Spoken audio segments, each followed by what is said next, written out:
నమస్కారం. City news తెలుగుకి స్వాగతం. ఈనాటి వార్తా విశేషాలు. ఆంధ్రప్రదేశ్లో సార్వత్రిక ఎన్నికల ఫలితాలపై ఆనందం వ్యక్తం చేసిన టీడీపీ అధినేత నారా చంద్రబాబు నాయుడు ఇది హిస్టారిక్ విజయం, నేనెప్పుడు చూడలేదని తెలిపారు. ఎన్డీఏ సమావేశం కోసం ఢిల్లీ బయలుదేరే ముందు మీడియాతో మాట్లాడిన ఆయన మీడియాకు స్వాతంత్రం వచ్చిందంటూ ప్రెస్ మీట్ మొదలుపెట్టారు. ప్రజలకు శిరసు వంచి ధన్యవాదాలు చెబుతున్నాను. గత 5 ఏళ్లలో ఉన్నటువంటి ప్రభుత్వాన్ని నా జీవితంలో చూడలేదు.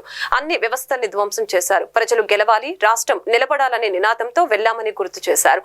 రాజకీయాల్లో ఒడిదుడుకులు ఉంటాయి, ఏది శాశ్వతం కాదన్న చంద్రబాబు ఇష్టం వచ్చినట్లు వ్యవహరిస్తే వ్యక్తులు, రాజకీయ పార్టీలు కనుమరుగవుతాయని తెలియజేశారు. టీడీపీ చరిత్రలో, ఏపీ చరిత్రలో సువర్ణాక్షరాలతో లిఖించదగ్గ ఎన్నికలని తెలిపారు. 1984, 1994ను మించిన స్థాయిలో ఇప్పుడు ప్రజల వద్ద నుంచి రియాక్షన్ వచ్చిందని తెలిపారు. ప్రజలు స్వేచ్ఛని కోల్పోయారు. అందరం కలిసాం, ఎన్నికల్లో పోటీ చేశాం, కంచుకోటలు బద్దులు చేశాం, మెజారిటీలు పెద్ద ఎత్తున వచ్చాయి. ఈ ఎన్నికలు ఏ విధంగా అభివర్ణించాలో అర్థం కావటం లేదని తెలియజేశారు. నిద్రలేని రాత్రులు గడిపాం, జై జగన్ అనుకుంటే చంపేస్తామన్నారు. లెక్క చేయకుండా జై తెలుగుదేశం అని నినాదాలు చేసిన చంద్రయ్య లాంటి కార్యకర్తల్ని ఎలా మరవగలమని ప్రశంసించారు. నా జీవితంలో చాలా ఎలక్షన్స్ ఫేస్ చేస్తే కానీ వేవ్ కనపడేది, వ్యతిరేకత కనపడేది. కానీ ఈ ఎలక్షన్లో ఎక్కడో అమెరికాలో ఉండే వ్యక్తి ఒక 5 లక్షలు 10 లక్షలు ఖర్చు పెట్టుకొని నేను రావాలి, ఓటేయాలి, రాష్ట్రం నిలబడాలి, ప్రజలు గెలవాలి అనే ఆవేదనతో వచ్చారు. ఎక్కడో పక్క రాష్ట్రాల్లో ఎక్కడో కడుపు నిండడం కోసం కూలి పనులకైనటువంటి వ్యక్తులు, పాచి పనులు చేసుకునే వ్యక్తులు సొంత డబ్బులు పెట్టుకొని నేరుగా ఇక్కడ రైల్వే స్టేషన్లో చూస్తే, బస్ స్టాండ్లో చూస్తే భోజనం కూడా ప్యాక్ చేసుకొని తీసుకొచ్చి ఇక్కడ భోంచేసి ఓటేసే పరిస్థితికి వచ్చారు. ఈ కమిట్మెంట్ ని ఏ విధంగా వర్ణించాలో నాకైతే అర్థం కాదు. ఏ విధంగా వాళ్ళని అభినందించాలో కూడా అర్థం కాని పరిస్థితి. అనేక ఎన్నికల్లో అనేక అనుభూతులు చూశాం. కానీ మేము అన్ని ఎన్నికల కంటే ఇది ఒక తెలుగుదేశం పార్టీ చరిత్రలో, ఆంధ్రప్రదేశ్ రాష్ట్ర ప్రజల చరిత్రలో సువర్ణాక్షరాలతో లిఖించదగ్గ ఎన్నిక. ఇది ఒక హిస్టారికల్ ఎన్నిక. ఆగస్టు క్రైసిస్ తర్వాత ఎన్టీ రామారావు గారు పార్టీ పెట్టిన తర్వాత 83లో మేము గెలిచాం. అప్పుడు 200 సీట్లు వచ్చాయి. కొత్తగా పార్టీ పెడతానే ఎన్నికలకు వెళ్లి 9 నెలలు అధికారంలోకి వస్తే 200 సీట్లు వచ్చాయి. 94లో మీరు ఒక్కసారి చూస్తే ప్రజా వ్యతిరేకం వల్ల 3 ముఖ్యమంత్రులు మారడం వల్ల ఆ రోజు మీరు ఎన్నికలు చూస్తే దగ్గర అపోజిషన్ పార్టీకి రిక్వైర్డ్ నెంబర్ అంటే అపోజిషన్ లీడర్గా వచ్చే స్టేటస్ రాకుండా వచ్చాయి. అవన్నిటిని వర్పించే విధంగా ఈసారి ఊహించని విధంగా వచ్చింది. అంటే అధికారంలో భాగస్వామ్యం జనసేన అధినేత పవన్ కళ్యాణ్ కీలక వ్యాఖ్యలు చేశారు. జనసేన అధినేత పవన్ కళ్యాణ్ మాట్లాడుతూ జనసేన ఎమ్మెల్యేలు, ఎంపీలతో ఆత్మీయ సమావేశమైన పవన్ ఈ సమావేశంలో పవన్ గెలుపు కోసం కృషి చేసిన వర్మను అభినందిస్తూ తీర్మానం చేశారు. సమావేశంలో వర్మను ఆలింగనం చేసుకున్నారు పవన్ కళ్యాణ్. ఇక పవన్ ను సాల్వా కప్పి సన్మానించారు వర్మ. ఆ తర్వాత ఎంపీలు, ఎమ్మెల్యేల ఆత్మీయ సమావేశంలో కీలక కామెంట్స్ చేశారు.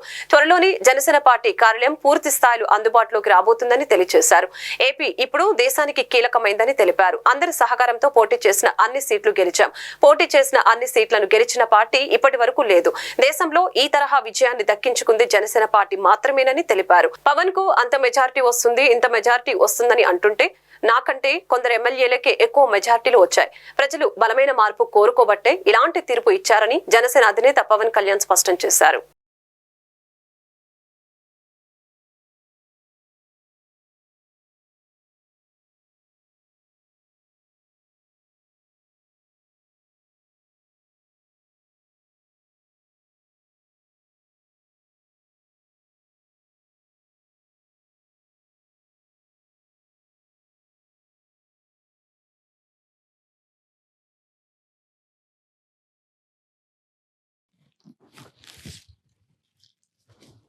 మన కోసం పనిచేసిన తెలుగుదేశం వర్మ గారిని గుర్తించడం అంటే మన కోసం పనిచేసిన తెలుగుదేశం నాయకులందరికీ, భారతీయ జనతా పార్టీ నాయకులందరికీ కూడా నా పార్టీ తరపు నుంచి ప్రత్యేక కృతజ్ఞతలు.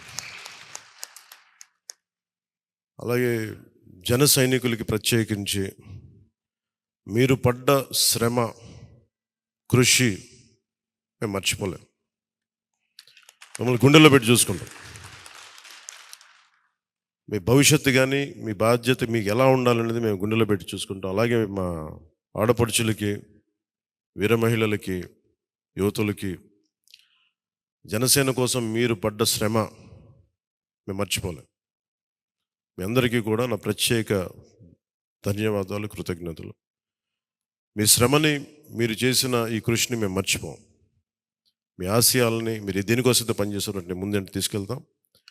ఈ జనసేన కార్యాలయం ఇంకొద్ది రోజుల్లో ఫుల్ ఫ్లెడ్జ్డ్ ఫంక్షనింగ్ ఆఫీస్ అవ్వబోతుంది, రెడీ అవబోతూ ఉన్నది. మనకి రాష్ట్రంలో ఈ నలుమూలలు ఎవరు వచ్చినా కానీ దానికి తెరుచుకొని ఉంటాయి తలుపులు. ఇప్పుడు నా కోరిక ఏంటంటే 24 గంటలు పనిచేయాలి ఆఫీసు. అపరాత్రి అర్ధరాత్రి లేకుండా ఎవరికి ఏ సమస్య వచ్చినా అది ఉండేలా. చాలా కష్టసాధ్యమైన విషయం. కష్టసాధ్యమైతే సాధించాం ఈ రోజున. దాన్ని కూడా సాధిస్తామని మీ అందరికీ తెలియజేసుకుంటూ నేను 6 ప్రత్యేకించి చెప్పాను. విద్య, వైద్యం, ఉపాధి, సాగునీరు, తాగునీరు, లా అండ్ ఆర్డర్. ఈ 6 అంశాల మీద మొదటి ప్రత్యేకమైన దృష్టి పెట్టి దీని మీద ముందు ప్రజలకి భరోసా కల్పించిన తర్వాత మిగతా అన్నిటి అంశాల మీద ముందుకు తీసుకెళ్దాం. అలాగే నేను ఢిల్లీ వెళ్తున్నాను ఇప్పుడు PM గారిని NDA మీటింగ్కి. వచ్చిన తర్వాత ఆ రోజు మనం ప్రత్యేకించి ఆంధ్రప్రదేశ్ లో బీజేపీ విజయం దిశగా దూసుకు వెళ్లడంతో విజయవాడ బీజేపీ రాష్ట్ర కార్యాలయంలో సంబరాలు అంబరాన్ని అంటాయి. బీజేపీ పార్టీ కార్యాలయం ముందు బీజేపీ నేతలు, కార్యకర్తలు బాణసంచా పేల్చి సంబరాలు చేసుకున్నారు. డప్పు వాయిద్యాలతో హోరెత్తించారు. ఈ సందర్భంగా బీజేపీ రాష్ట్ర ఎన్నికల సహా ఇన్ఛార్జి సిద్ధార్థనాథ్ రెడ్డి 2024 విక్టరీ పేరుతో కేక్ కట్ చేసి సంబరాలు చేసుకున్నారు. ఈ సందర్భంగా సిద్ధార్థనాథ్ సింగ్ మాట్లాడుతూ కేంద్ర ప్రభుత్వం చేస్తున్న అభివృద్ధి కార్యక్రమాలు ఆంధ్రప్రదేశ్ లో పార్టీని గెలిపించాయని తెలిపారు. కన్నడ ప్రజలు అభివృద్ధికి పట్టం కట్టారని తెలిపారు. తెలుగు ప్రజలు బీజేపీకి మద్దతు పలికారని, ఆంధ్రప్రదేశ్ లో డబుల్ ఇంజన్ సర్కార్ ద్వారా అభివృద్ధి పరుగులు పెడుతుందని తెలియజేశారు. కార్యక్రమంలో బీజేపీ రాష్ట్ర ఉపాధ్యక్షులు వేటుకూరి సూర్యనారాయణరాజు, రాష్ట్ర సంఘటన ప్రధాన కార్యదర్శి మధుకర్జీ, రాష్ట్ర ప్రధాన కార్యదర్శి బిట్రా శివనారాయణ, రాష్ట్ర మీడియా ఇన్ఛార్జి పాతూరి నాగభూషణం, ముఖ్య అధికార ప్రతినిధి లంకా దినకర్ తదితరులు పాల్గొన్నారు.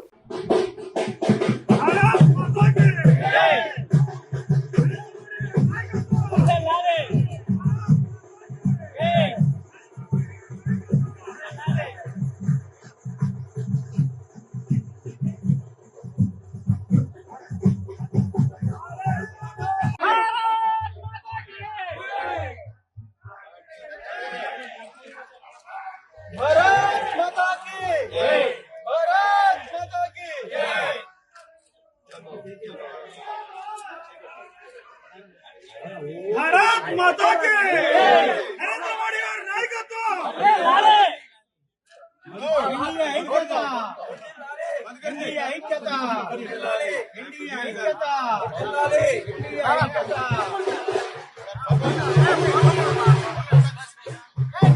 భారత్ మాతా की నరేంద్ర మోడీ గారి నాయకత్వం जय sir teacher sir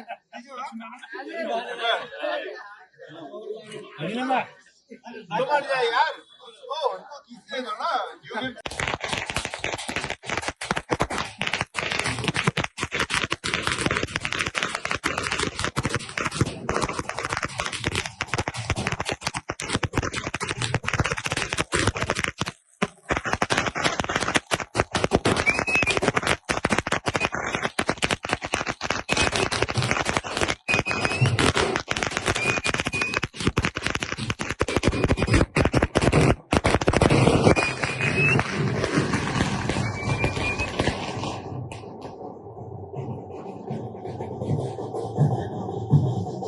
Vijayawada TDP MP Kesineni Sivanath కార్యాలయంలో ఆకాశమే హద్దుగా సాగుతున్న సంబరాలు, విజయోత్సవంతో డాన్స్ వేస్తున్న వందలాది మంది మహిళలు పసుపు జెండాలు ఊపుతూ చంద్రబాబు నాయకత్వం వర్ధిల్లాలి అంటూ నినాదాలు చేశారు.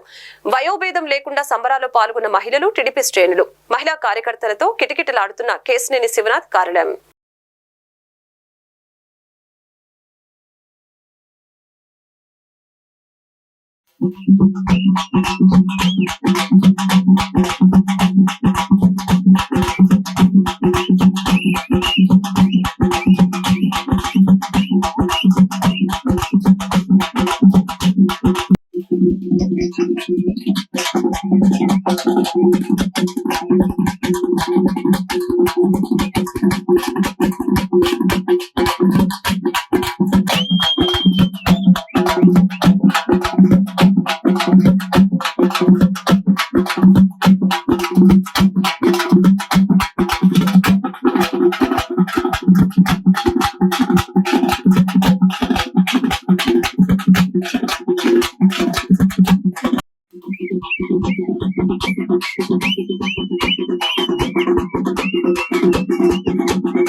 ఏపీ ఎన్నికల ఫలితాల్లో ఎన్డీఏ కూటమి విజయ దుందుబి మోగించిన సంగతి తెలిసిందే.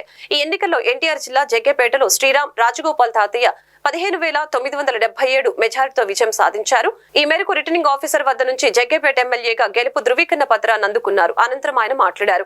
నియోజకవర్గ ప్రజలు తమపై నమ్మకంతో ఓట్లు వేసి తనను గెలిపించినందుకు కృతజ్ఞతలు తెలిపారు. ప్రజా సమస్యలపై నిత్యం పనిచేస్తానని, నియోజకవర్గం అభివృద్ధికి కృషి చేస్తానని ప్రజలకు విజ్ఞప్తి చేశారు.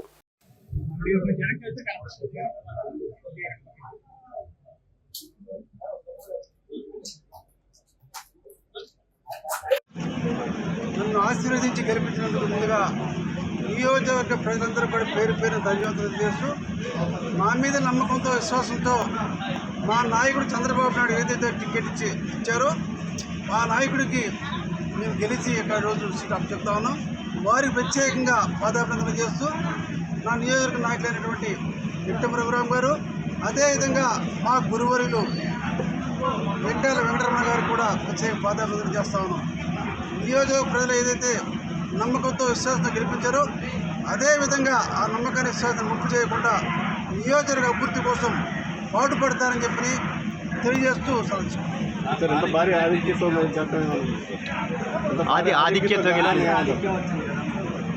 ప్రభుత్వం పట్ల వ్యతిరేకత, తెలుగుదేశం పార్టీ మీద విశ్వాసం, మా నాయకుడి విశ్వాసంతో ప్రజలు ఆ నమ్మకంతో ఓటేశారు.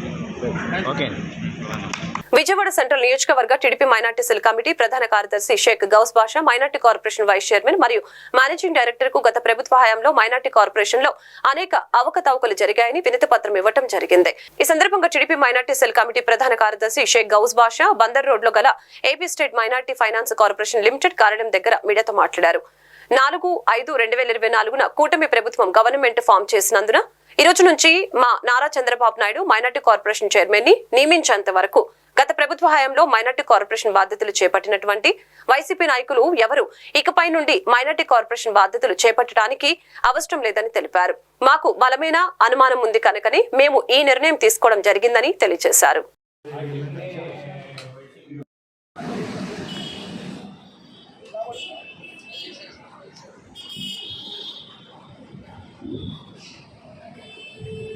చైర్మన్గా వైసీపీకి సంబంధించిన వాళ్ళు ఉన్నారు.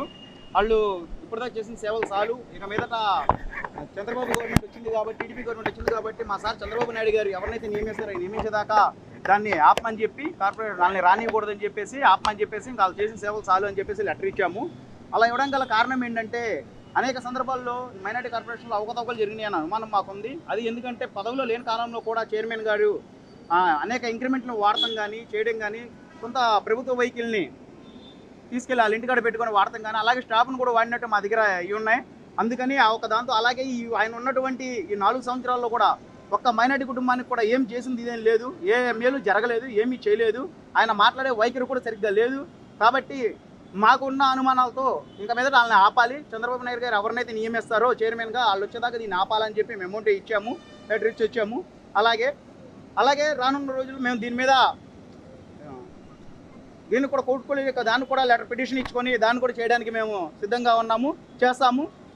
రానున్న రోజుల్లో చంద్రబాబు నాయుడు గారు ఎవరైతే నియమిస్తారో వాళ్ళు వచ్చేదాకా కూడా దీన్ని ఆపాలని చెప్పేసి మేము పిటిషన్ ఇచ్చి రావడం జరిగింది.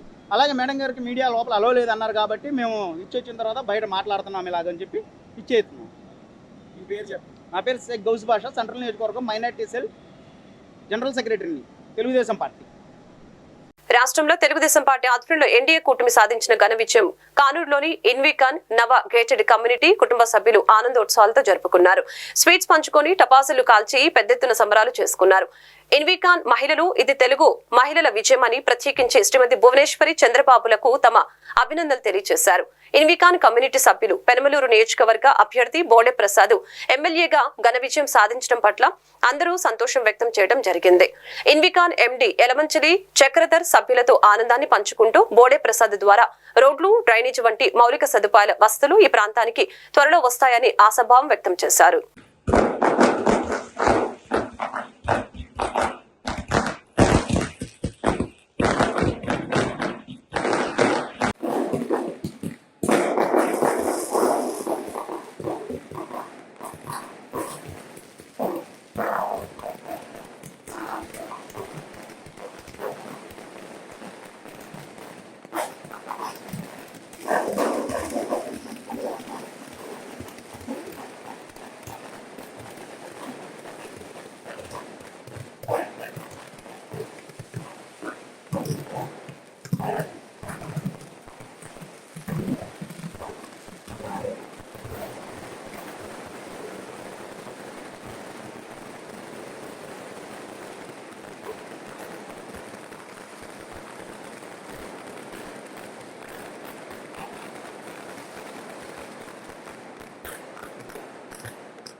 ఈ వార్తలు ఇంతటితో సమాప్తం. మరొక బులెటిన్ మళ్ళీ కలుద్దాం. నమస్కారం.